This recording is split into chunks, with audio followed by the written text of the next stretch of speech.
let's talk about Kanye. Speaking of brain damage. Okay, so just let me give you a little bit of the context. Kanye, where was he at? Like a fashion show in Europe or something? I believe so, he and Candace Owens wore these White Lives Matter shirts. Correct. I don't give a shit, but a lot of people got very upset about this. I'm like, okay, this like unhinged celebrity did something provocative. Who really cares? Then Tucker Carlson decided to seize on this moment and do this long sit-down interview with Kanye West, which we also weren't going to cover for very similar reasons. But what was interesting after the fact is Tucker really set this up, and I've now watched the whole interview. He really set this up as like, people say Kanye's crazy, but I'm gonna show you unvarnished what his real opinions are. And and he sets it up as like, he's obviously not crazy. His opinions make all kinds of sense. He's speaking the truth. It's just he doesn't stay on the script. So the whole purpose, as portrayed by Tucker, was to show his audience in the world that Kanye is not actually crazy and off his rocker, that he's thinking very clearly and logically about these things. Okay, so a day or two, I don't know, after this whole interview airs, then Kanye posts something on Twitter about like, I'm gonna go DEFCON 3 on Jewish people. Yeah. Gets banned from Twitter. He also posts on Instagram that he thinks that Puff Daddy, Diddy, whatever he's called now, that he's being controlled by Jews. Gets banned from Instagram as well. Okay, so that brings us up to speed. Now, we had someone in the Fox universe leak to Vice News what parts of that Tucker-Kanye interview were actually edited out. And it is very revealing because he chopped out, first of all, like 4 or 5 different just like over-the-top anti-Semitic comments, like really blatant anti-Semitic comments. But he also chopped out everything that sounded completely freaking nuts and like absolutely lunatic things that he was saying. So he was talking about like someone had planted fake children in his house. School. That was the freakiest one. Right, to like sexualize his children. He talked about like these energy cities that the Lord has told him he needs to create. I mean, he had all kinds of conspiracies. There's this like 7-minute long story, literally, that he tells about his friend who died of cancer. And Kanye's constructed this whole elaborate conspiracy about how elites in Paris conspired to take this guy out. So just to give you a sense of what was left on the cutting room floor, take a listen to this. I was biting my tongue on my political opinion because I thought it would be better for my children. And now you look up and my kids are going to a school that teaches black kids a complicated Kwanzaa. I prefer my kids knew Hanukkah than Kwanzaa. At least it will come with some financial engineering. Think about us judging each other on how white we could talk would be like, you know, a Jewish person judging another Jewish person on how good they danced or something. I mean, that's probably like a bad example when people are gonna get mad at that shit. But another thing that they do that I probably wanna edit that out in front of that like that. Okay, so, you know, I was talking to Ice Cube today and we got really beat up in 2020 for saying we need to approach things a different way and not just be trauma drunk. Right. Which is a term that God just hit me with in the past couple of days. We are no longer trauma drunk. We are no longer trauma drunk, and we're no longer trauma bonding, and we're no longer woke in the sense of what woke is, because woke is just complaining about racism, but not doing anything about it. So what we're gonna do about it is say, hey, you know what? Y'all not gonna send nobody at me based on my opinion. You asked the question before. It drove me crazy to not be able to say that I like Trump. Planned Parenthood was made by Margaret Sanger, a known eugenics with the KKK, to control the Jew population. When I say Jew, I mean the 12 lost tribes of Judah, the blood of Christ, the people known as the race black.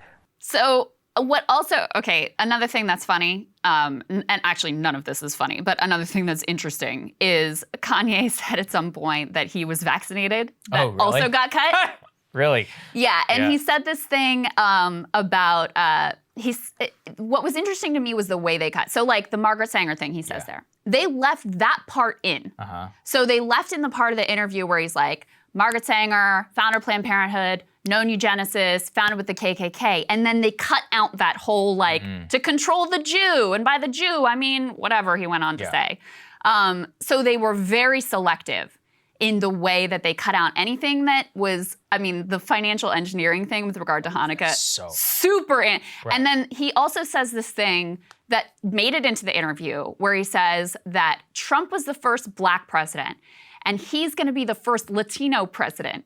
And then in the interview, they leave out the part after that where he says, because I get along with them better than some other businessmen, I'm gonna leave it unnamed who they are. Obviously another reference to Jewish people.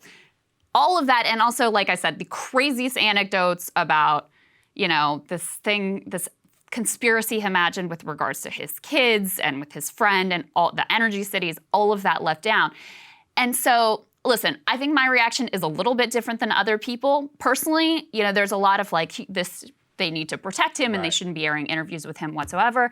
I sort of feel like, listen, this is a grown-ass man who has made an affirmative decision that he does not want to be on his medication and who has made an affirmative decision he wants to be in the public eye. But if you're going to do that interview, you can't cut and paste it and try to massage it to make it into the thing you want it to be. The whole purpose of this interview was set up by Tucker was like to show how he's not crazy, and then you cut the craziest shit out of the interview. Blatant propaganda. That's the problem with the cable news interview style too. Just the cutting and the pasting and the way it's done. It's like you can basically weave whatever you want. By the way, we've never edited an interview here once. Yeah. I think maybe unless somebody not even misspoke, but like said, like lost their train of thought and like said, can I answer that question again? Yes. Like, okay, sure. Yes. But yeah, so I mean, listen, there is a time and a place for like a formal sit-down edited interview. Yes. There are different ways that you can do interviews. Most of cable news is actually just live. And there's no edits, it's live, it happens, whatever happens, happens.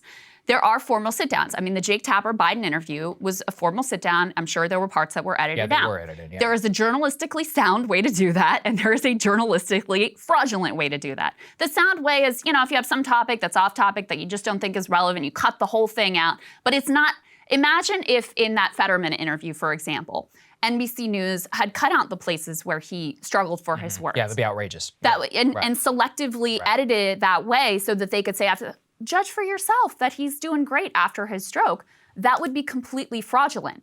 And that's effectively what Tucker did here with Kanye, was cut out all of the craziest parts to present a fraudulent image of how this man is actually doing. And it didn't even work because the clips ended up leaked. We're still, right, well, and the interview itself was still pretty out there. But it was a little bit more in the rails and didn't contain some of the most like blatantly anti-Semitic comments that he made during the My interview. takeaway is don't try and make any of these people your political heroes whenever they're literally all off their rocker. You know, it's like, this lady, like, look, he's mentally ill. I feel really bad. You know, the stuff that he's saying, he sounds like Bobby Fischer did in his later days. That actually reminded me of that.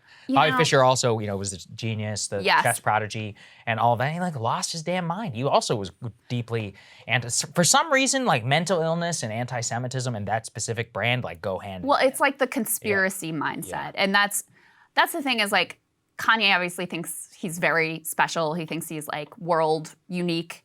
And the reality is, you know, I've known people who are suffering from very similar mental illnesses, and it's not unique. I mean, everything he's doing here is classic behavior, including the unwillingness to take the meds, by the way, because he feels like this way that he is in the world is what makes him genius and special.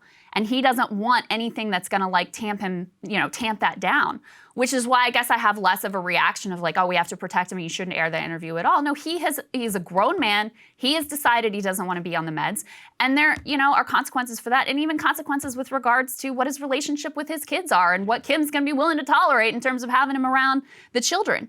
those are things that he has chosen for himself. So, but if you're going to show the whole ugly picture, you got to show the whole ugly picture. The coda to, or the follow-up to this is he had, I guess, recorded a podcast interview also with LeBron James's. Yeah, and they decided just not to and they just decided to pull the whole I think thing. that's stupid. They should air it. Yeah. I either think you should pull the whole thing or show the whole thing. Right. I don't think you should selectively edit out the parts that you don't like. You've got to, you got to be transparent with all this. I agree with that completely. Cable news is ripping us apart, dividing the country, making it impossible to function as a society, and making it impossible to know just what is true and what is false. But the good news is they are failing and they know it. That is why we're building something new, a new mainstream, a healthier one, something more trustworthy, something that we are going to need in one of the most pivotal times in American history. We are building up here for the midterms, for the upcoming presidential election, but we need your help. So if you can help us out by becoming a premium member today at breakingpoints.com, we're trying to change America for the better and the entire world. So what are you waiting for, guys? Go to breakingpoints.com and sign up and help us build a new mainstream.